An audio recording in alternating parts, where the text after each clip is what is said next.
Jigarlar, hammaga assalomu alaykum. Rossiyada bankovskiy kartasini sotgan odamlarni 8 yildan 10 yilgacha qamoq jazosi berilishi mumkin ekan. Videoni to oxirigacha ko'ring, shu videoni hammaga tarqatib qo'ying, чтобы hamma ko'rsin, ogoh bo'lsin.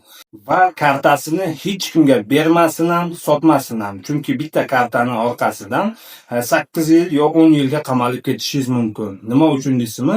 Videoni to oxirigacha ko'rsalaring tushunib olasizlar. Juda ham ko'p odamlar kartasini sotgan ekan notanish odamlarga.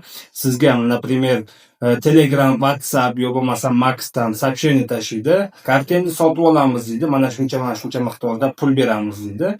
Ko'pchilik odamlar pulga qiziqib kartasini sotishi ham mumkin.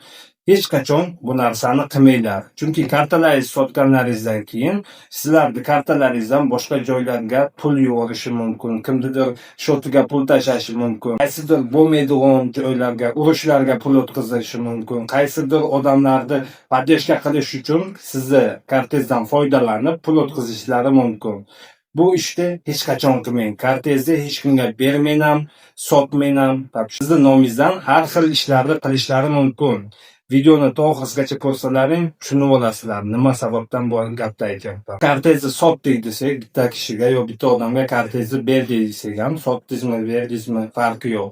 U oldi-yu sizni kartangizga onlayn registratsiya qildi-yu, уже yo onlayn qilmasdan turib kartangizga pul o'tkazdi, siz kodini bergansiz u odamga, pul o'tkazdi-yu, boshqa joyga perevod qilyapti. Politsiya keladi-yu, sizni ushlaydi. Sizni ushlagandan keyin sen mana shu odamga deydi, pul perevod qilganmisan? Siz aytasizki, yo'q deysiz. Seni kartang-ku deydi. Mana shu sening kartang-ku. Sening kartangdan shu odamga pul perevod qilingan deydi. Siz aytasizki, men kartamni sotganman yo birontaga berganman deysiz.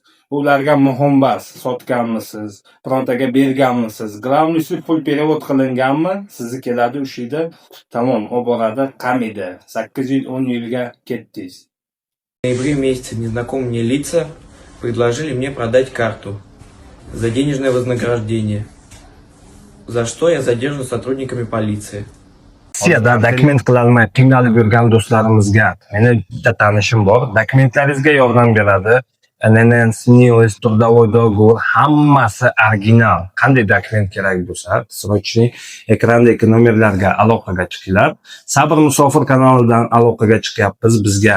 Dokumentning nomini aytasiz, tamom. Shu dokumentning nomini aytsangiz, Moskva va Podmoskva territoriyasida любой joyga доставка qilib beradi.